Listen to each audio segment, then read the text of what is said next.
धुले शहर के नकाने रोड की खराब स्थिति को लेकर सारी जनता में चिंता का माहौल है। इस सड़क की गुणवत्ता और सुरक्षा को लेकर बढ़ते विवादों के बीच शिंदे की शिवसेना ने आंदोलन तेज कर दिया है। शिवसेना के जिलाध्यक्ष मनोज मौर्य ने इस गड्ढे में उतरकर आंदोलन किया। उन्होंने सड़क के गिरने की स्थिति पर ध्यान आकर्षित करते हुए महानगर पालिका और महाराष्ट्र जीवन प्राधिकरण की कार्यप्रणाली पर सवाल उठाए। आता तुम्हाला विचारायची वेळ आलेली आहे। अतिशय वाईट आहे। हे आजचं तिसरं खड्डे आहे। काल समजून सांगितलं, परवा समजून सांगितलं, परंतु या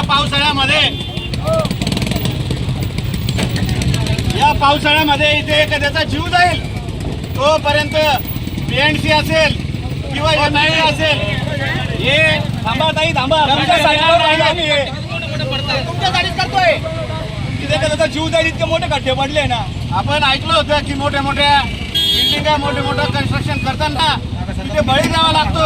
त्याच्यामुळे कदाचित एमजीपी आणि परिसरी एखाद्याचा बळी घेण्याची वाट पाहत असेल।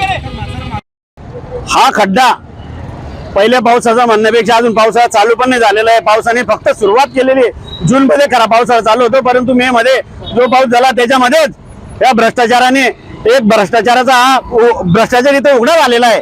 आज हा तिसरा खड्डा आहे। पहिला खड्डा परवा पंपाच्या समोर झाला, दुसरा खड्डा काल इथे पडला आणि आज तिसरा खड्डा आहे। हा रोड अतिशय निकृष्ट दर्जाचा झालेला आहे। या रस्त्यावर जे कोणी जबाबदार आहेत त्यांनी याची तात्काळ दखल घेतली पाहिजे। ज्या कोणी याच्यामध्ये भ्रष्टाचार केला असेल त्यांच्यावर कारवाई झाल्या पाहिजेत, कारण या रस्त्याची जबाबदारी बीएनसी म्हणते एमजीपीने चुकीचं काम केलेलं आहे आणि एमजीपी म्हणते आम्ही पाईपलाईनच्या बदल्यामध्ये या बीएनसीला पूर्ण पैसे दिलेले आहेत।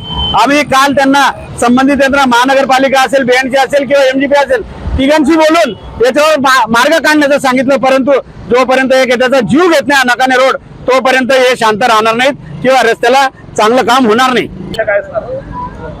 आज अधिकाऱ्यांना फोन करतोय, ते दोघं तिघे अधिकारी फोन उचलत नाहीये। त्यांना कळतंय की इथे आम्ही काल इशारा दिला होता, जर इथं पुन्हा काही खड्डा पडलं किंवा काही चुकीचं घडलं तर आम्ही त्या अधिकाऱ्यांना खड्ड्यामध्ये काढू। आणि आज ते अधिकारी फोन उचलत नाही, परंतु आज नाही तर उद्या आम्ही अधिकाऱ्यांना याचा ज्या विचारण्यासाठी त्यांच्या कार्यालयात जाऊ आणि शिवसेना स्टाईल त्यांना काय असतं शिवसेनेची स्टाईल ते दाखवण्यासाठी कोणत्या प्रकारचं आंदोलन करायचं ते करू।